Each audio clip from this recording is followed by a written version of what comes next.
Map making is complete at the State House for now.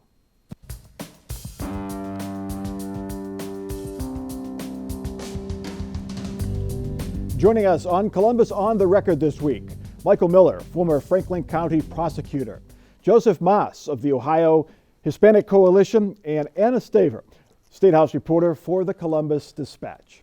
In quick fashion and with a few days to spare before a November 30th deadline, Ohio lawmakers this week wrapped up the 2021 redistricting process, at least for the time being.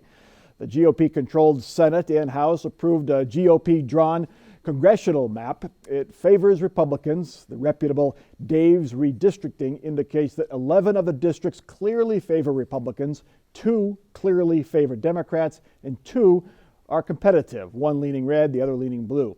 Republicans say the map is constitutional and keeps 7 of the state's 8 largest cities whole in their districts. Democrats call it unfair gerrymandering, and they call on Governor DeWine to veto it. And of course, there are the court challenges still out there. Anna Staver, what is the thinking at the State House? Is there any chance among those that know that Mike DeWine might veto this map? I haven't heard that. I suspect he's probably going to sign it. The first iteration that the Senate Republicans came out with, he said he wasn't a fan of, but they made more effort to keep the big cities together and some other counties together. So I suspect what we're going to hear is there are things that I like and there are things that I don't like, but ultimately he's going to sign it. Yeah, especially with a primary looming, he's not going to want to anger too many Republicans. Joseph Mas, as you look at that map, it is better than the one we have now. The districts as a whole are more competitive. There's not the 20-point swings that we're seeing, as many 20-point swings as we see in the current map, but it still leans pretty far to the right. What do you think? Yeah, they're still partisan, and it's troubling. And I mean, obviously, this isn't something confined to Ohio. I looked this up, and even in states that have had to resort to or have had the opportunity to resort to a less partisan type of procedure, they're still having similar problems. There are 3 states, Colorado, Arizona, and Virginia, that have had, I think, the best luck in trying to do this. But this was destined to be. The fact that this particular option only gives the longevity of the plan 4 years doesn't matter in today's environment if you're going to be in power in the next 4 years anyway. Yeah, because it did not get really any Democratic support, it would only last 4 years should it survive the court challenges, which bring me to our other lawyer on the panel, Mike Miller. The Constitution prohibits a map that unduly favors one party over the other. What is the legal definition of unduly? Depends what judge you're talking to, I would think. That's kind of a word that doesn't have any precise definition, of course. And I don't care who draws this map, if the Democrats were in charge or the Republicans were in charge, as I think you see in other states where the Democrats are in charge. As Joe said, you have the same problem. It's going to be as partisan as they can possibly make it, and in their judgment, still withstand any constitutional challenge. That's human nature. I think that's the way it's going to be, and whoever's on the short end is going to yell, "It's not fair, give the people what they want." And it depends which state you're in, who's doing the yelling. Anna Staver, there's the Ohio Supreme Court case, which they're already looking at the state legislative maps, the Ohio House and the Ohio Senate maps. This could end up there as well. But also there's a possible Voting Rights Act challenge on the federal level. And one of the things that activists are pointing at is how Cincinnati is broken up. A lot of African-American activists down there feel that they're being disenfranchised, more or less. Yeah, so Hamilton County has 820,000 people roughly, which is more than a congressional district. So it does have to get split. But what they're arguing is the way in which Hamilton County was split up divides the minority community. So you have the city of Cincinnati with a much wider suburban area. And then you have other parts of Hamilton. I believe it's broken into 3 separate districts. So although Cincinnati's together, Hamilton is in 3 different districts, and they're making the argument that it's called cracking. And the idea is that you sever the community into different districts to dilute their voting power. Joe Mas, the 2 Democratic districts favor African-American candidates. Joyce Beatty's district here in central Ohio, the district up in the Cleveland area. They argue that that's good. Joyce Beatty in particular argues it's good because it makes sure you have minority representation in Congress. Is that not a good thing about this map?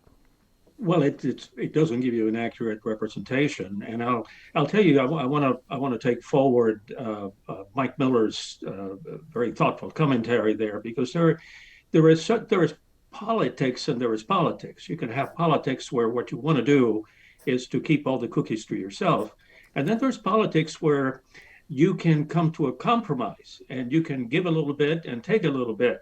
The problem is that it's the first definition that we're seeing here in Ohio. I think in the three instances that I suggested, they're coming a little closer to giving a little and taking a little. Anastasia, what happens if the court says these are unconstitutional? Does it go back to lawmakers? Yeah, well, technically, I think it goes back to the beginning of the process. So I'm trying to remember. I'm trying to remember. I think that starts with the commission, Yep. right? That it starts. We skipped over that part because of the delay and went straight to the lawmakers. But yeah, it goes back to the starting point, and we start all over again. And I'm not exact. Yeah, it goes back to the commission is kind of made up of lawmakers. You have the Speaker of the House and the Senate President and the governor. They all make laws too. Not the Secretary of State per se, but yeah, it could be a real mess. Mike Miller, the filing deadline is supposed to be February. Even then, they had to push it back a little bit because of the delay here with the May primary. So candidates have to start figuring out who their voters are so they can start looking for those votes. Well, that's true, and I don't know. I suppose this is something that never happened before. I'm sure it has, but I think the candidates will be able to figure out a pretty good percentage on who's going to be where and so on. I don't know if they'll be 100%. They know what the district is, but it's going to be very close, I would assume. Mike, is there a better way to do this? Joe Mas mentioned other states that have had some success. They have as independent a commission as possible you could have. They're never going to be completely independent because they're going to be appointed by politicians or people in the political world. But is there a better way of doing this, do you think? You know, Mike, I really don't know. It's just so difficult because, as I say, whoever is in power is just, by human nature, I think, trying to put things as best they can their way without making it appear, just terribly unfair. But again, and I'm not blaming anybody for this, I just think whoever is in power is going to be criticized, regardless of what they do, by whoever is not in power. If it's 55-45, they'll say it should be 53-47. If it's 53-47, it should be 51-49, that type of thing. And I see nothing wrong with that, but this is just a tough problem to solve where people who have completely different political views and so forth are going to get together and decide what's fair. I'd like to see it work, and I hope it does work, but I don't have a lot of confidence that it ultimately will. Okay. We hoped it was a blip, but it's looking more and more like a trend. COVID cases are on the rise again in Ohio. It's the same story in other northern Midwestern states as cooler weather has us huddling inside more often. The Ohio legislature this week moved to prevent employers from forcing their workers to get vaccinated. The House passed a bill that bans mandates for vaccines not fully approved by the FDA, and it broadens legal exemptions to include personal conscience. All the worker would have to do is basically write a note saying they don't want the vaccine. Ohio Chamber of Commerce President Steve Stivers, usually not one to use hyperbole, called the bill legislative terrorism and akin to Chinese communism. Joe Mas, pretty strong words for a Republican towards his Republican colleagues. These party members. Yes, that's exactly right. That's what happens when you leave elected office and then have a responsible job like that. But look, the facts behind this entire thing, Franklin County, for example, we're still running about 136 cases per 100,000. The positivity percentage is down below 8%, which was sort of a marker for when we might be able to do away with mass mandates. But it's interesting that this is now coming back to private industry and organizations, and what can government do to affect or control that? And that's it was interesting that Stivers would take that strong a position. Yeah, but he wants employers to have the freedom to keep their employees and their customers safe if they want to. Mike Miller, this is more limited than the proposals that were out there before. It's just the COVID-19 vaccine, just the ones that have been that's sort of on the emergency approval list. Is this closer to a balance between protecting someone's right not to take a medicine they don't want, but also trying to keep other folks safe? You know, Mike, I basically agree with Steve Stivers. I might not use those words, but I think the Republicans are wrong in this. I believe the business owners should have the choice of how they want to run their own business, and I don't think government should step in. You know, it's a big problem. People don't want to take it, and I suppose I understand that. But by not doing so, you're putting others at risk. And somehow it seems to me you've got to come down one side on the other. And I think this bill that has been passed by basically the Republicans, I just don't think that's the way to go. We're all in danger. We know how many hundreds of thousands of people this disease has killed. And to me, politics has to stay out of it. And you've got to do something to best protect all of us, regardless of our political looks. We're all in this together. And I just think this bill is way overreaching and should not occur.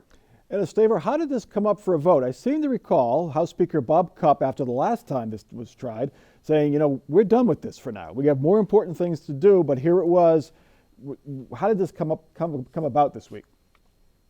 Well, it turns out that the Republicans that wanted this to pass realized that they could force a vote by threatening not to vote for the redistricting maps. So essentially it became, if you want this congressional map, we want our vaccine vote. And it sounds like there was some trading going on, so they decided to go forward with this. But it's worth noting that passing the House doesn't mean it's going to become law. The Senate president doesn't seem to be a fan of this bill. Matt Huffman's been pretty clear that he thinks businesses should make these decisions. He said pretty clearly that businesses should be able to decide whether to mandate masks in their stores, and they should also be able to decide whether to mandate vaccines. And also, Governor Wine could veto this, and it's not a veto-proof majority in the House, correct? No, you need Democrats for that, and they're absolutely not going to get them. Has the governor commented on this particular piece of legislation? I know in the past he's been reluctant to support this type of outright ban on vaccine mandates from the private sector. Not this one specifically, but he's been pretty consistent that he will veto these kinds of bills broadly. So if I were to bet, I would bet that he would veto it if it got to him.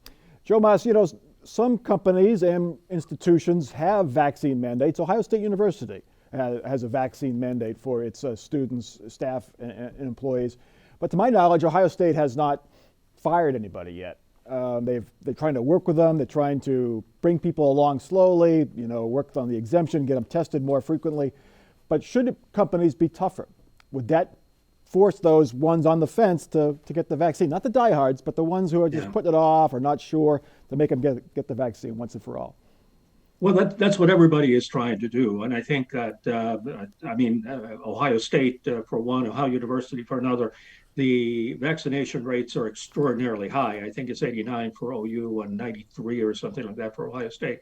And the other people, you try to work with them unless they're just problem people anyway. And that's how it goes in the real world. If you look at the national picture, then you have situations as you did with public safety in New York and public safety in Chicago, where you've got people pushing back clearly for political reasons. And I wouldn't want to be in the shoes of the mayors of either city. Yeah. There is lots of federal money coming to Ohio to help us fix things up. The federal infrastructure spending bill signed into law this week would send about $12.5 billion, give or take, to Ohio. It would spend $9.7 billion to fix highways and bridges. $1.2 billion would go to public transportation. $140 million for electric vehicle charging stations, $100 million to expand or improve broadband access, and $1.4 billion to fix the pipes that bring us safe drinking water. U.S. Senator Rob Portman was a key negotiator in this law. He says the bipartisan nature of this effort should be the norm, not the exception. The increasing polarization of our country is keeping us from getting things done, and we have a responsibility to do better. The American people want us to see us coming together. They know that despite our differences, we should be able to figure it out and work together to solve big problems. We can start by recognizing that finding common ground to advance the interests of the American people should be rewarded, not attacked. Staver, noble words from the senator who's leaving office, but noble nonetheless. Anna Staver, there's a lot of money coming here, but it's going to be a little while before we really see the bulldozers and the cranes and the digging around roads and bridges and highways. Yeah, because the money actually goes to the state first, and then the state gets to decide how to divvy it up. So there's a little like procedural there. That's kind of how it went with like the CARES Act and the ARPA dollars. The money goes to the state with certain parameters on how they spend it, and then the state gets to allocate it out. So it'll actually move through the legislature first. Does the state have any leeway? I mean, we mentioned those numbers, $1.4 billion for public transportation, for instance. Does it have to be spent on that? Yeah, but there's a long-standing argument over how these get spent and where these get spent. One aspect that Pete Buttigieg, the transportation secretary, has been talking about is equity, and that's in making sure that, you know, the wealthy communities don't get all their potholes fixed, whereas the poor minority communities don't make the list of projects. Mike Miller, you're a fiscal conservative. Is this too much money? Oh, I don't know, Mike, whether it's too much or not. I just know it's all a lot. I can't get my head around it, so to speak. There's so much money involved.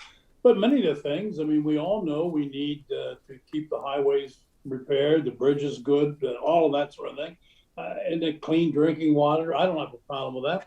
One thing I did notice in one of the articles, they said this may be something where Ohio can now have Amtrak come in and connect Cleveland and Columbus and Cincinnati and Dayton, I think.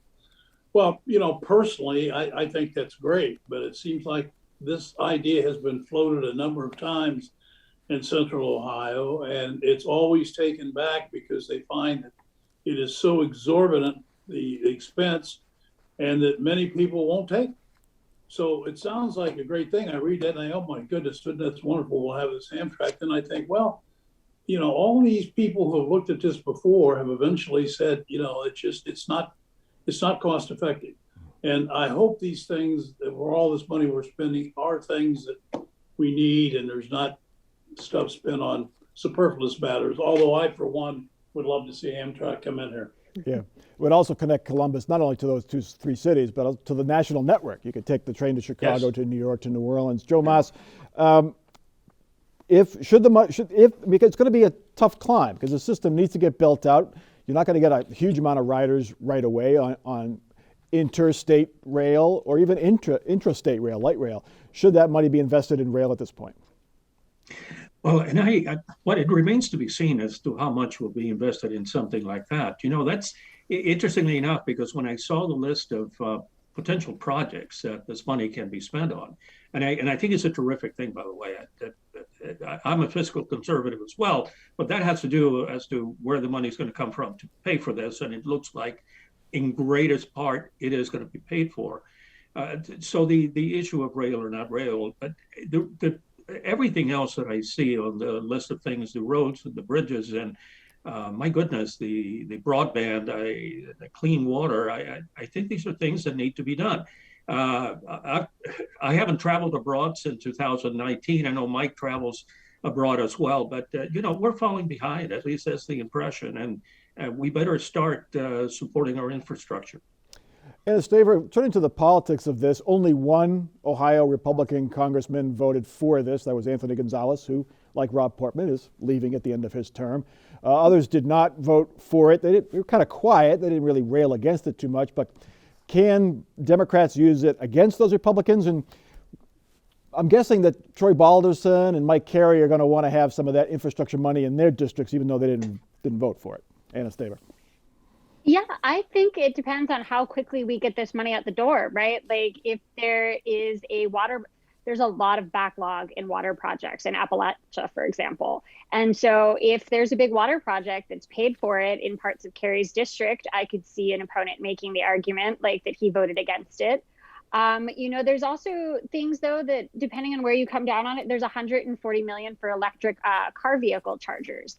So people who support that might be really supportive, but you know, there are people that still have opposition to electric vehicles, and they might be able to point to that as a place perhaps where they see it as wasted money. Okay. And then there's the bigger issue of Build Back Better, which is pass the House. Yes. Yes. And so that is going to be a cudgel, I think, especially as we go into 2022. Yeah, Rob Portman in his White House address made sure to point out that this did not include the human infrastructure that the social spending plan has, and also that the plan he agreed to does not include any tax hikes. So he got his message through there as well. Republicans in the Ohio House this week voted to loosen the state's gun laws even further. They passed two bills. One would lessen the amount of training school employees would need in order to carry a gun in school. The other basically would nullify Ohio's concealed carry law. It would eliminate the need for a special permit and training to carry a hidden gun.